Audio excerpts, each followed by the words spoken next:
하나님의 구속사가 흐르는 후손, 셋의 후손에 대해서 4장과 5장을 다시 한번 살펴보면서, 왜냐하면 4장, 5장을 살펴보려고 하는 이유는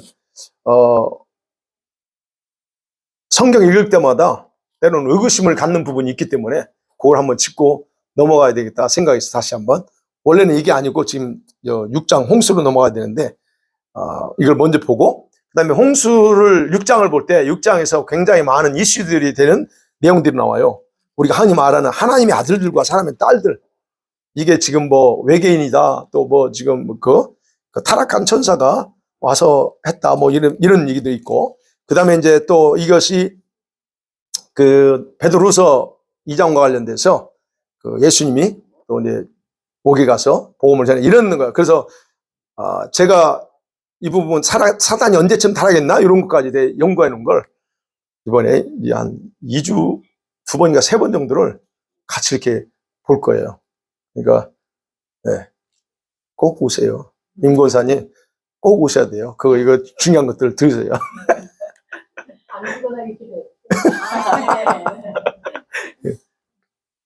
자, 그래서 5장으로도 그래서 넘어가기 전에 창세기에 나타난, 여러분, 하나님의 구속의 역사를 이해하고, 그러면서 6장의 홍수 사건을 이해하는 데 있어서 매우 중요한 내용들을 지금 좀 살펴보고 가려고 합니다. 여기 생각할 게 아니에요. 이게 창세기에 누가 기록했다고 하죠, 우리가? 모세오경 누가 기록했어요? 모세가 기록했다고 합니다. 우리 일반적으로 그렇다는 거예요. 그러면 왜 모세는 아담이 타락한 이후에 그의 생활이나 그 다음에 태어난 그 후손들에 대해서 상세하게 기록하지 않았을까 하는 거예요. 4장에 보면 가인이 아벨을 죽여요. 그렇게 되면 꼭 가인하고 아벨밖에 없는 것처럼 자녀가 나오잖아요. 그런 문제 있고, 또 하나, 아니 아벨을 죽인 사건에서 가장 빈번하게 4장이 있다 보면 여러분들이 질문해요. 특별히 어떤 사람이 질문 많이 하냐면 성경을 비판하는 진화론자 중에서 봐보세요. 아담이 가인과 아벨을 낳고 가인이 아벨을 죽였어요. 그러면 가인이 그랬잖아요. 14절에 아내가 갑자기 생겼고 그 다음에 자기를 만나는 사람마다 자기를 죽일 거라고 그래. 그럼 도대체 가인이 이렇게 말하는데 다른 사람이 어디 있었냐 이거죠. 네. 그 가인이 무서워하고 자기를 누가 죽일 거라 생각한단 말이죠. 그러니까 진화론자 중에서 비판하는 사람은 바로 이것은 성경이 그 자체로 모순되다고 하는 걸 증명하는 거다라고 얘기하는 거예요.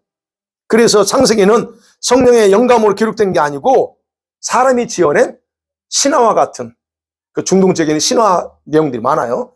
예, 그런 신화와 같은 그런 책이다라고 이렇게 주장하고 반론하고 때는 비판합니다.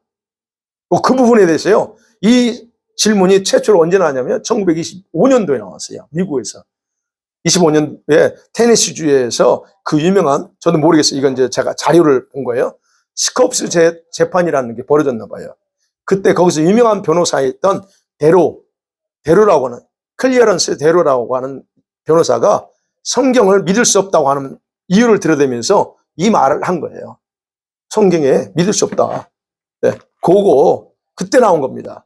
근데 그것이 이제 꼭 이 사람의 그 질문만이 아니라도 성경에 있다 보면 그래도 좀 상세하게 있는 분들은 여기서 가인 아내가 나오고 이것에 대해서 의구심을 가질 수 있었다는 거예요. 그래서 그 부분을 한번 살펴보려고 합니다. 자, 첫 번째로 생각을 해보면 그러면 아담의 후손은 3명만 있었을까 하는 거예요.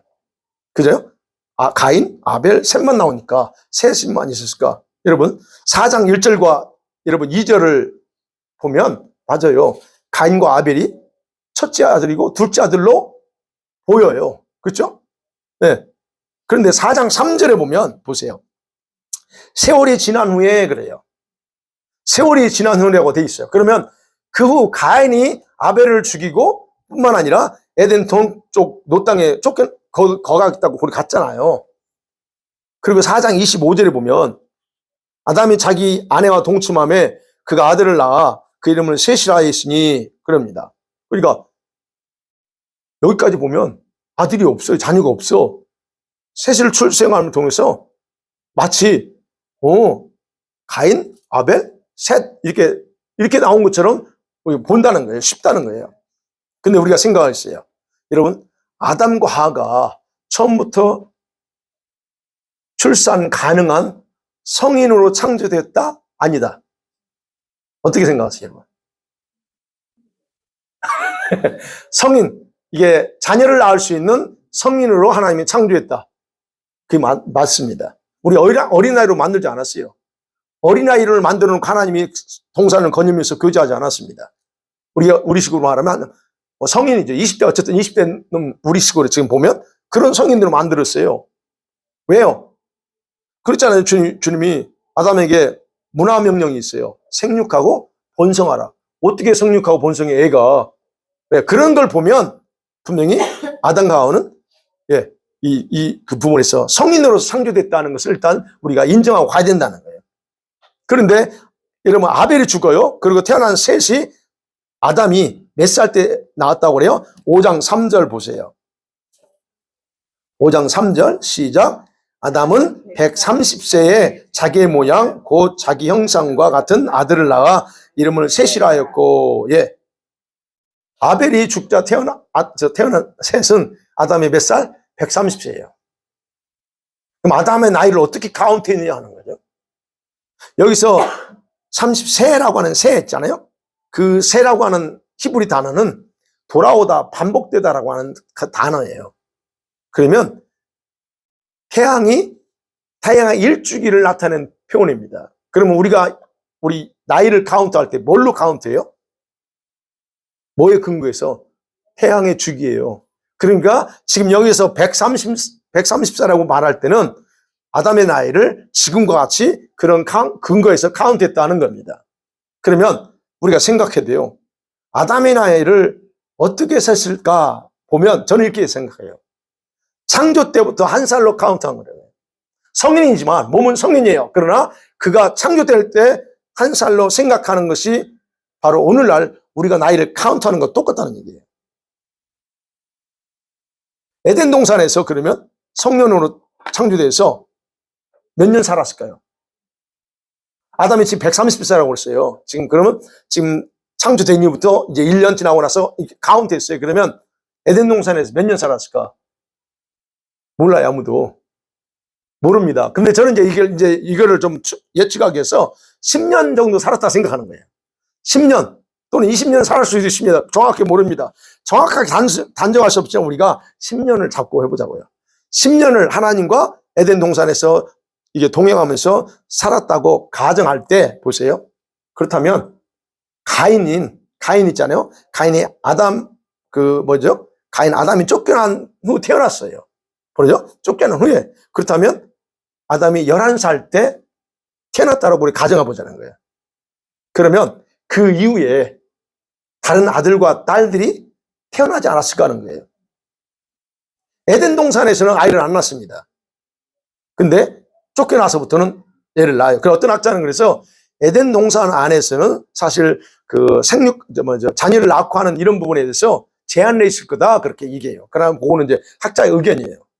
그러니까 그 이후에 자녀들을 낳았다는 얘기예요. 그러면 성경에는 아벨이 몇 번째 아들로 태어나는지 알 수 없어요. 단지 태어났다 그럽니다. 그런데 아벨이 죽고 나서 셋이 태어났을 때 나이를 130세. 그러면 10년 에덴에서 살았어. 그러면 120년 정도의 기간이 있다는 얘기예요. 그러면 생각해봐요.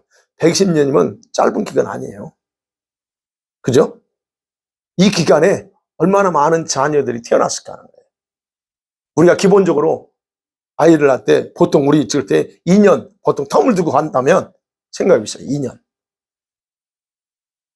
그러니까 그걸 볼 때 창세기 5장 5절에 있잖아요. 그가 몇 살 때 죽어요? 930세를 살고 죽습니다. 930년에 죽어요. 그러니까 이 연도를 계산할 때 아담이 창조된 때를 1년 이렇게 쭉 해서 930년 살았어요. 그러면 그동안에 아이를 안 낳았을까 하는 거예요. 성경이 그렇지 보면 자녀를 낳았으면 그래요. 아담이 셋을 낳은 후에 800년을 지내며 자녀를 낳았어요. 그러면 우리가 봐야 되는 건 아담이 생육하고 번성하라고 하는 그 하나님 말씀에 충실하게 자녀들을 낳았었다는 거예요. 그러면 아벨을 죽인 때에 다른 자녀들이 없었냐? 있었다는 얘기죠. 그 기간에 태어난 자녀들이 또 결혼해서 또 많은 자녀를 낳고 이 과정이 120년도 계속된다면 적지 않은 그런 사람들이 가인이 아벨을 죽였을 당시에 함께 살고 있었다는 겁니다. 이건 또 창조과학자들도 그렇게 얘기를 해요. 네. 그래서 이제 우리가 여기서 조금 더 예측해 보면 그래요. 창세기 14장이 그랬잖아요. 가인이 하나님이 이제 저주를 받고 나서 14절에 뭐라고 그래요? 나를 죽일 겁니다. 다른 사람이. 그럼 생각해 보세요. 가인이 누군가를 두려워해요. 자기 죽일까 봐. 그럼 뭘 생각해야 돼 우리가? 이 사람들이 가인이나 아벨과 관계없는 사람이면 만일에 관계없는 사람이 왜 죽여요? 그래서 어떤 학자들은 이때 하나님이 아담만 창조한 게 아니고 타락한 후에 또 다른 그런 사람을 창조해서 같이 살겠다라고 이제 이렇게까지 하는 거예요. 그건 아니고, 그건 아니에요. 그러면 가인이 누군가 나를 죽이려고 한다고 할 때 분명한 것은 다른 가인과 아벨과 상관없는 사람이었다면, 모르는 사람이 있다면 분명한 것은 가인이 아벨을 죽인 것을 알려고도 하지 않아요. 우리가 보세요. 지금 누가 죽었더라? 그러면 거기에 대해서 여러분이 도대체 누구야 하면서 일일이 캐묻습니까? 하여튼 관심 없어요. 그런 의미예요. 나와 관련 없는데 죽었대. 그러면 그 관심 둬요? 안 두죠? 안 왔다는 거예요. 그러면 설사 누군가가 가인이 아벨을 자기 동생을 죽였대라고 한다 할지라도 별로 관심 안 뒀어요. 근데 가인이 두려워했다 하는 것은 그건 무슨 말이에요? 자기를 죽일 것 같다는 그들은 누구냐? 아벨과 깊은 관계가 있는 그런 사람들이었을 거라 예측할 수 있다는 얘기예요. 그잖아요. 아벨의 나이가 몇 살인지 몰라요, 지금. 여기 보면 아벨이 죽고 나서 셋이 태어났어요. 130이 났어요. 그러면 이때 뭐 1년 전에 죽였는지 2년 전에 죽였는지 몰라. 그렇지만 나이가 작은 나이는 아니다 하는 거예요. 그러면 아벨과 친분이 있고 이런 한두 명이 아닐 거라는 거죠. 그런 부분에서 여러분이 생각해보고, 그 다음에 세 사람만은 아니었다. 자녀들이요. 그 다음에 두 번째 생각해보면 우리 인류가 어떻게 번성했느냐는 거예요. 네. 여러분 성경을 비판하는 또 진화론자들은요, 아니 한 부모의 자녀들이 서로 결혼하면 기형아 태어날 확률이 많나요? 맞죠? 그게 사실 통계적으로 나와 있습니다. 이게 미국에서 지금 그 근친 결혼하는 그 아주 기형아들이야. 그런 거 신문에 왔더라고요. 예, 그런 부분에서 이제 과학적으로 통계적으로 그렇다면 아담과 하로부터 인류가 퍼지기 시작했다고 하는 것은 창세기에 기록된 부분은 무슨 있는 거 아니냐라고 진화론자들이 또 이렇게 반문합니다. 그러면서 말합니다. 그래서 성경은 오류가 많아라고 얘기해요. 자, 그런데 여러분, 성경의 전체적인 가르침은 분명히 말합니다. 우리들은 아담과 하와의 후손이에요. 맞습니다. 그리고 첫째 아담이 이 불순종을 통해서 죄와 사망이 우리 안에 들어왔고, 그렇죠. 로마서 6장이요. 그래서 이 문제를 해결하기 위해서 누가 오셨어요? 둘째 아담이신 예수님이 오셨다라고 성경은 분명히 강조하고 있다는 거예요. 그러면서 사도행전 17장 26절에 결정적인 증거에 이렇게 말합니다. 윤리의 모든 족속을 한 혈통으로 만드사 온 땅에 거하게 하시고, 그렇게 말합니다. 우리는 다 우리 형제 자매예요. 한 혈통에서 나왔어요. 그런데 진화론자들이, 이 진화론을 주장하는 사람들이 이게 성경이 가짜라는 걸 증명하기 위해서 뭐 했냐면요, 창세기에서 이게 지금 아담과 하와에서 나왔다는 걸 가짜 증명하기 위해서 뭘 해요? 오히려 연구하다가 증명하려다가 오히려 창세기에서 말하는 한 혈통, 그 다음에 사도행전 17장 그 26절 말씀이 사실이라는 걸 입증하는 어이없는 일이 발생했어요. 그거예요. 뭐냐면 이 진화론자들이 뭐냐면 지구상에 많은 종족들 있잖아요. 아프리카에 흑인 있고 다 종족별로 다 DNA를 채취해서 분석을 했습니다. DNA를 채취해서 분석해 보니까 어떤 결과가 나면 반드시 여자로부터만 승계되는 미토콘드리아 DNA가 있대요. 이건 여자분한테 맞는 건데요. 그걸 미토콘트리아 DNA. 근데 그 자세히 분석해 보니까 여러분, 지구상의 모든 종족이 한 여자로부터 유래됐다는 연구 발표를 진화론자들이 진화론 저널에 발표해 봅니다. 그들은 그걸 믿으면 안 돼요. 진화됐기 때문에. 근데 해보니까 이거는 한 여자한테도 온 거야 라고 결론이 나와버렸어요.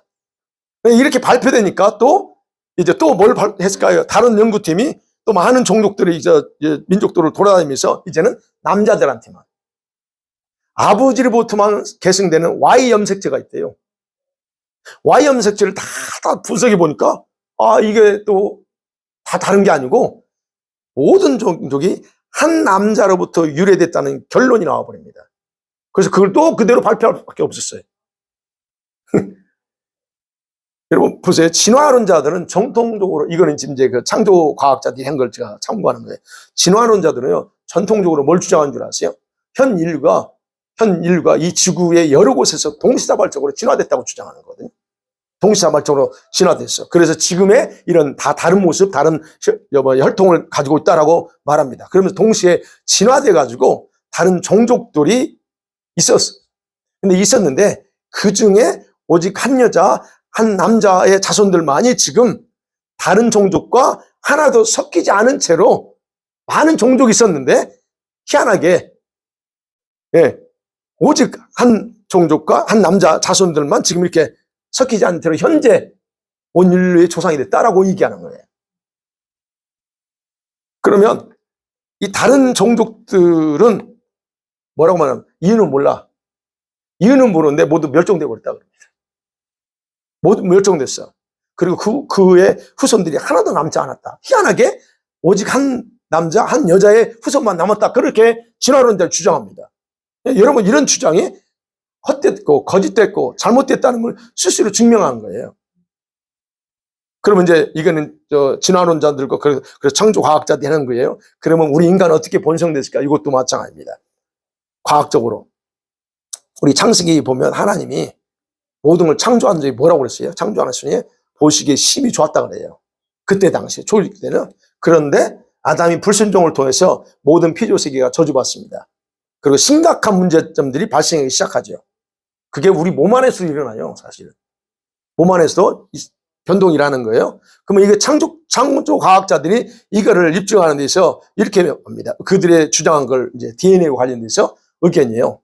자, 한 사람의 유전자는 아버지로부터 반이 오고 어머니로부터 반을 물려받는데요. 이건 몰라 저도. 근데 과학자들이 그래요. 엄마 쪽에서 반, 아빠 쪽이 반이 오래요. 그러면 엄마 쪽이든 어머니 쪽이든 유전자 중에는 돌연변이에 의해서 비정상적인 부분이 존재한대요. 우리 안에 완전한 DNA만 있는 게 아니고 비정상적인 DNA가 있대요. 다.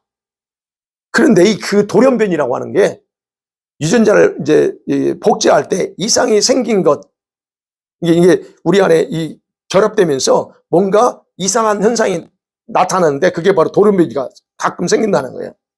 그런데 타락한 이후에 이 돌연변이가 계속 후손으로 전해집니다. 전해지는 거 맞아요. 그것은 그러면서 점점점 증가되면서 누적됐다라고 과학자들이 얘기해요. 그런데 이제 여기서 그래요.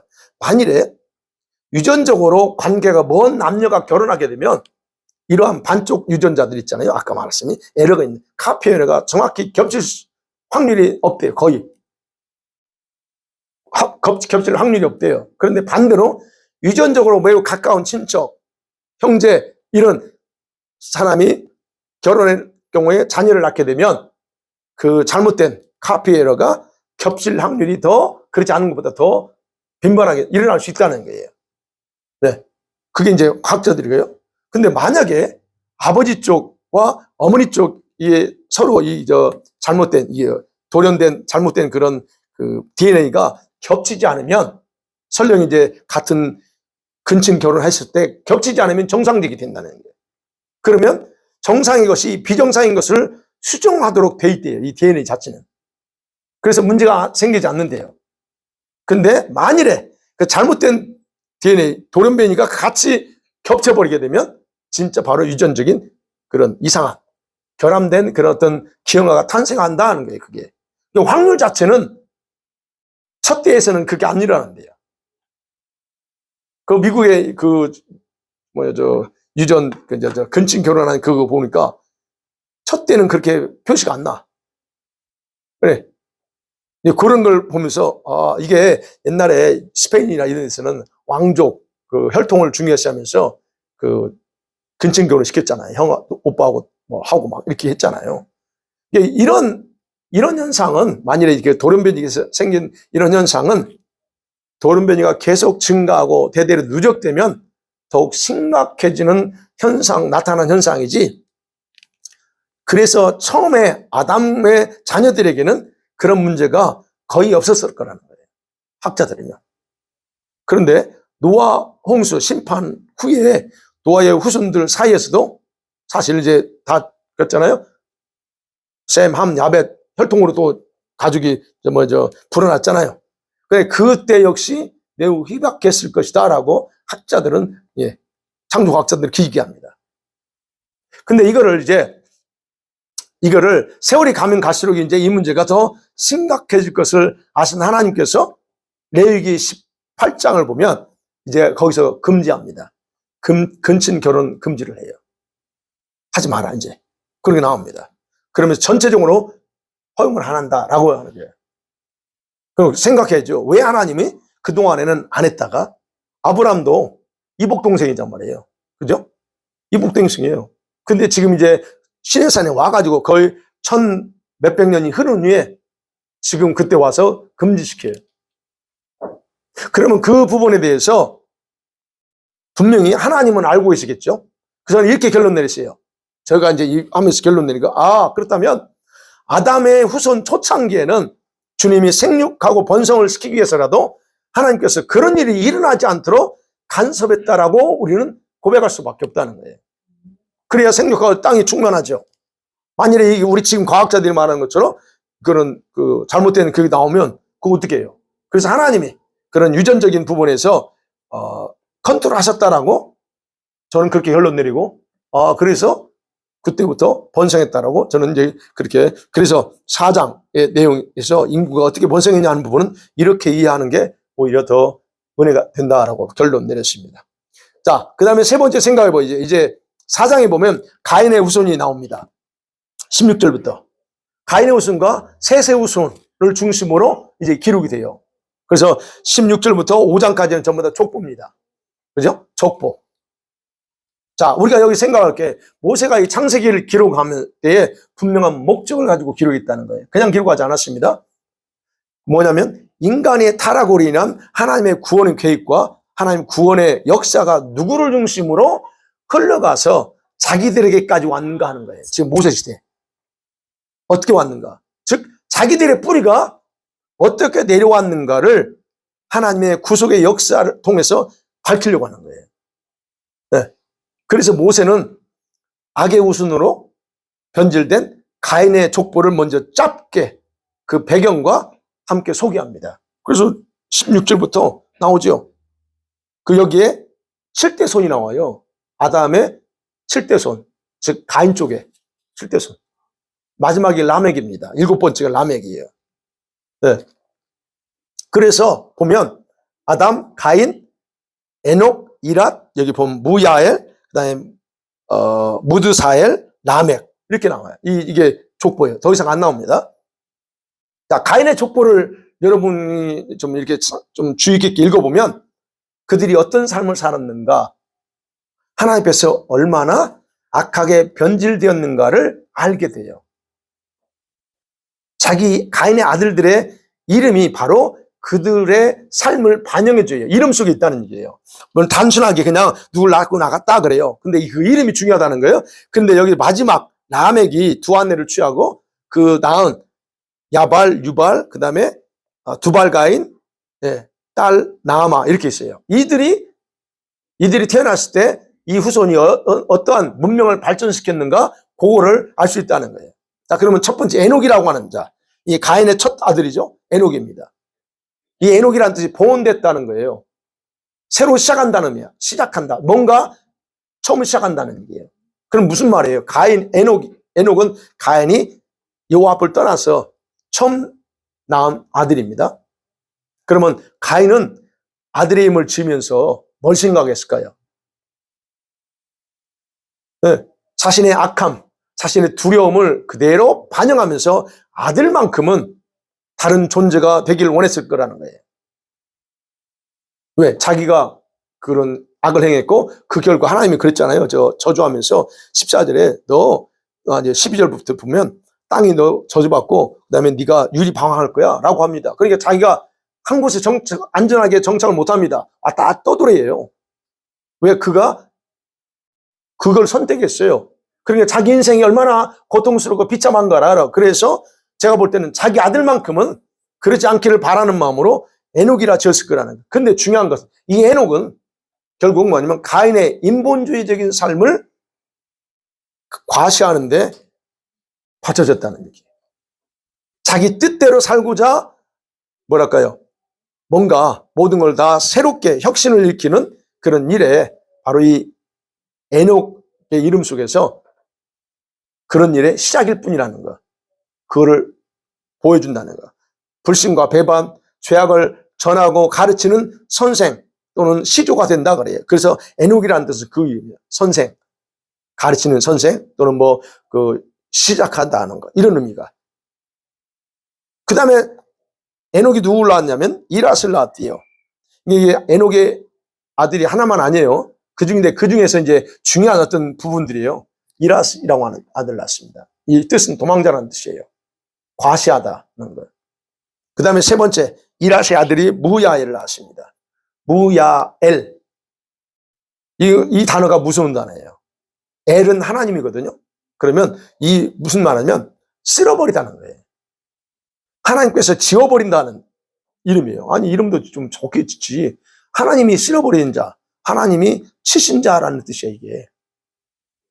그러니까 여기서 보면 무야엘이라고 해서 무가 하나님이라는 뜻의 엘에 같이 붙여준 거거든요. 그러면 히브리 말에서는 그 무야라고 하면 하나님의 뜻에 도전하는 악을 행하는 그런 거예요. 그래서 주님이 쓸어버려요.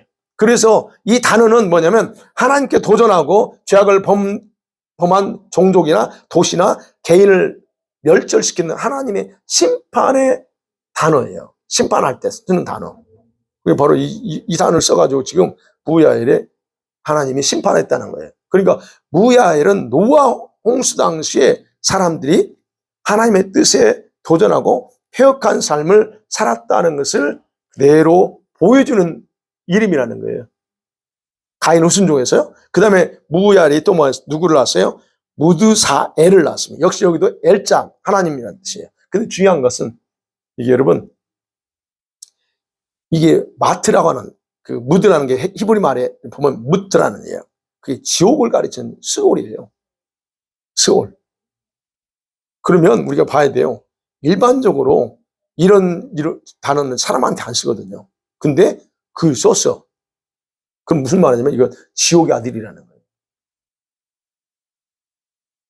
또 애를 붙였잖아요. 애를 붙였더니 하나님이야. 그러면 마트라고 하는 것이 사람인데 아들이라고 할 수 있는 사람을 가리키는데 그럼 엘자 붙었기 때문에 하나님의 사람이란 뜻도 이렇게 붙이면 돼요. 그러면 생각해야 될 게 여러분 지옥의 사람이든 하나님의 사람이든 두 가지를 이렇게 볼 때 긍정적으로 본다면 이가 하나님의 사람이었다라고 할 경우에 근데 그의 실제 삶은 정반대의 삶을 살았다는 얘기예요. 근데 이제 일반적으로 우리 가인의 후손들은 올바른 삶을 살지 않았기 때문에 보통은 다 그냥 목회자들은 그냥 이 뜻은 지옥의 사람을 뜻한다라고 그냥 해석해 버립니다. 어쨌든 그 이름이 그래요.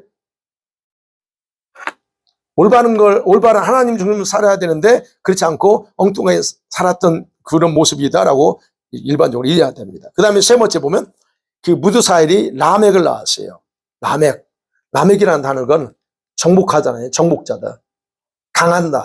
강하다라는 뜻이에요. 근데 라멕이 아내가 둘이죠. 근데 이 뭐냐면 라멕이 음란하고 폭력적인 자예요. 네. 하나님의 이름을 도용하죠. 왜?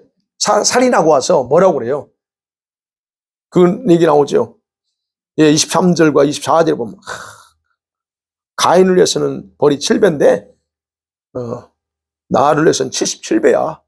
하나님의 이름을 동용해서 조용해서 죄의식 없이 살인을 하면서 보복행위를 예, 하고 그러면서 자기를 이렇게 누군가 나를 죽이려고 한다면 그 사람들은 이렇게 벌 받을 거야. 자기가 하나님이죠.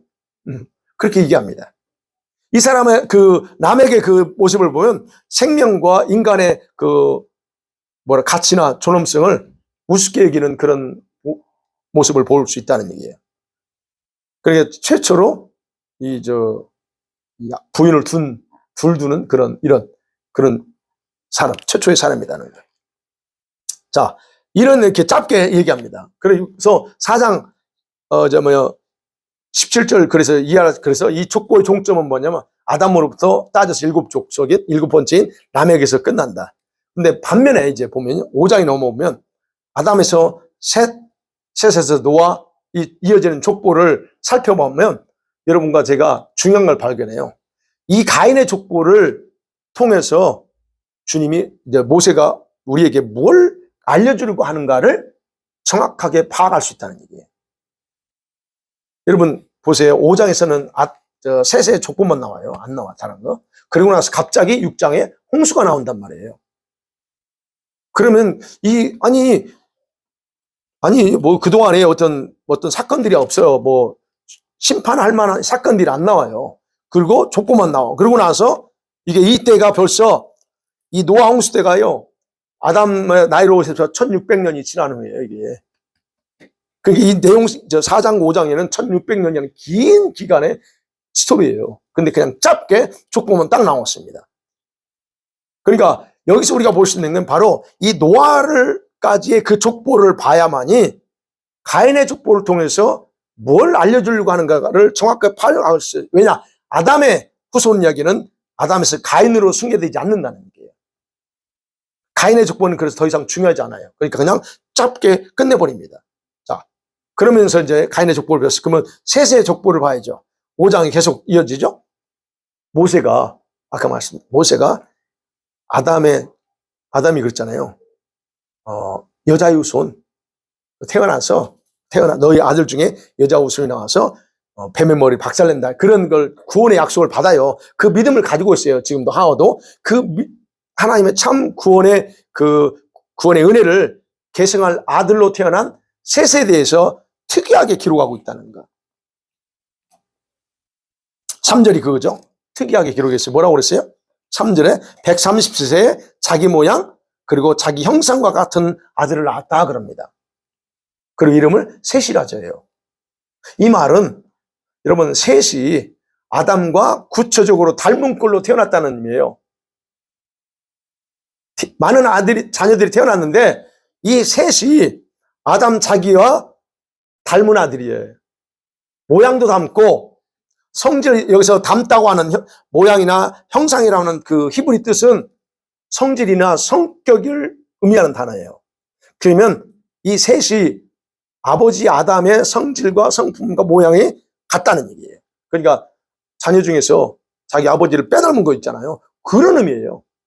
근데 그것만 있는 게 아니에요. 뭐까지 닮았어요?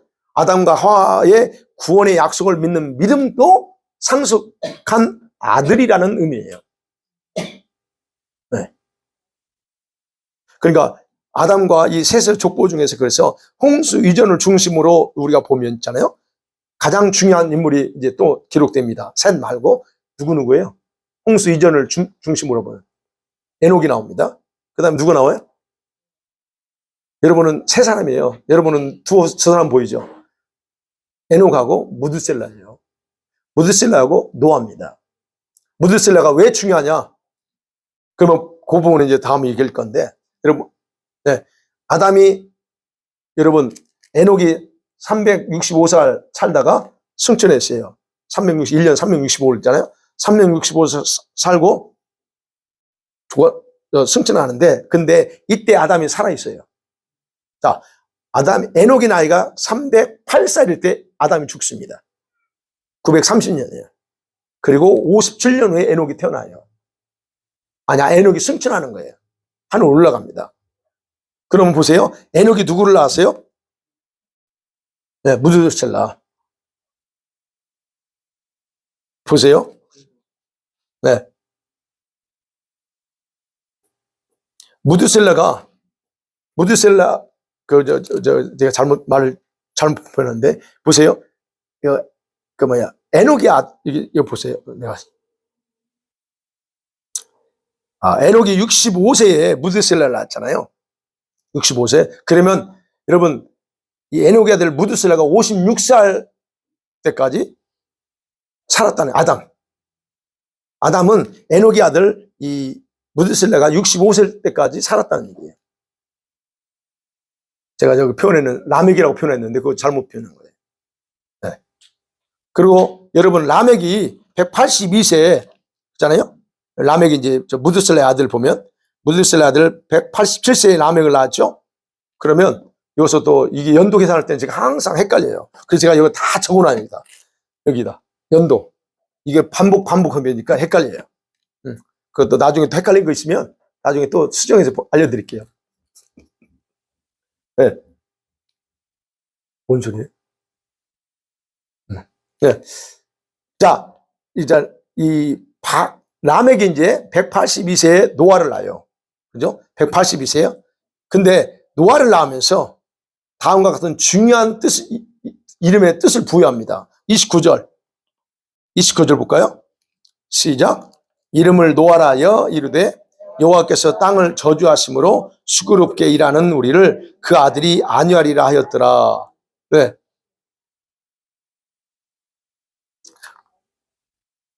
아니, 이 아들 노아를 낳으면서 왜 이름을 이렇게 붙였을까 하는 거예요. 네. 노아의 이름은 이런 의미가 있어요. 당시에 수고하고 고통 속에서 힘들게 살아가고 있는 셋의 후손들에게 희망을 가져오게 한다는 얘기예요. 그러니까 1600년이라고 하는 홍수년까지 그 기간에 어마어마한 사건들이 있었고 힘든 과정, 지금 믿음을 지키는 이 셋의 후손들이 살고 있는데 많은 후손들이 살고 있는데 이 보통 힘든 삶을 살지 않고 있다는 거예요. 그러니까 그거를 지금 너무 힘드니까 이 라멕이 노아를 낳아놓고 뭐라고 그래요?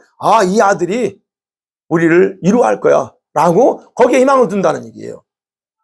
바로 여기에서 모세가 셋의 후손들에게 흘러가던 하나님의 구속의 역사의 중요한 사건들 중에서 이 세 명을 중심으로 바로 그들의 이름과 생애 속에 게시된 하나님의 중요한 메시지가 있다고 하는 걸 기록하는 거예요.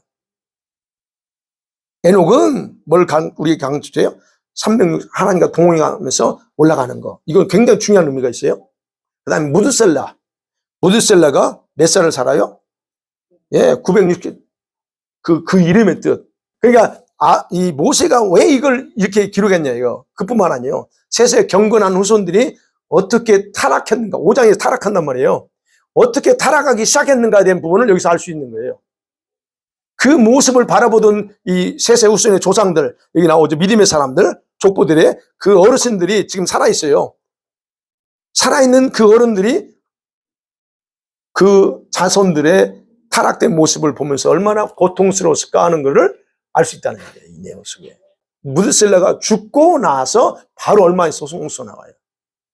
그럼 믿음의 지금 여기 족보들은 다 죽는 거예요. 무드셀라가 최장수잖아요. 무드셀라가 마지막이에요.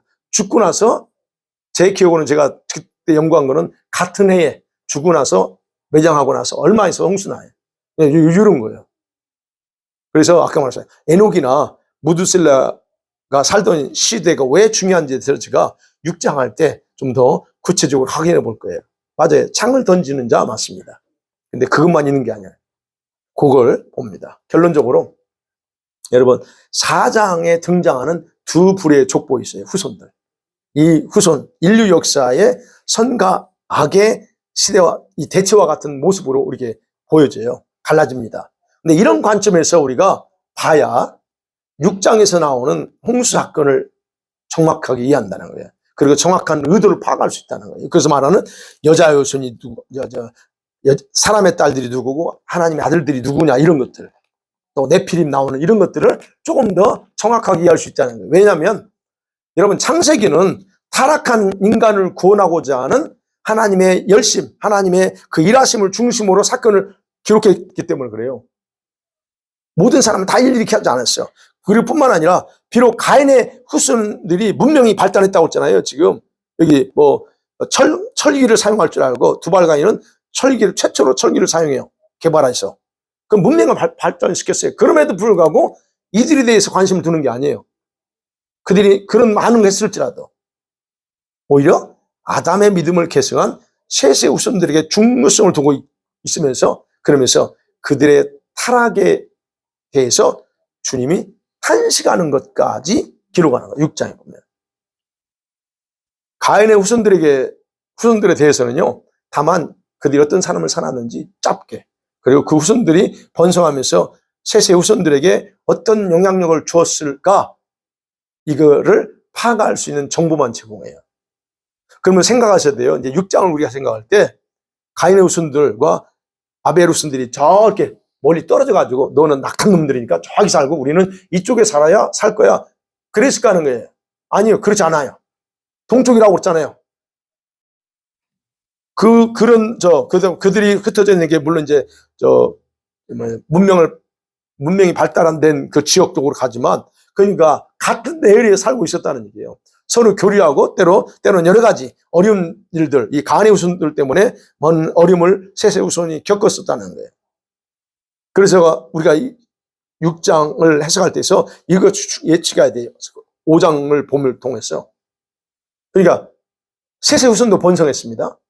그 번성했으면서 더 문명을 빨리 개발한 발전시킨 가인의 후손들, 그 후손들이 그 지역을 장악하면서 세력을 확장하지 않았을까 하는 거예요. 왜요? 나중에 셋의 후손들이 가인의 후손들과 교통하면서 자신들의 경건함을 버리기 시작해요. 그게 왜, 그래서 아까 말씀드린 이 무드실라가라고 하는 이름이 그렇게 중요한 거예요. 그리고 에녹이 하나님과 300년 동행했다는 게 거기서 중요한 거예요. 네. 그러므로 여러분 5장까지 역사는요 1600년이에요. 근데 그걸 짧게 기록했다.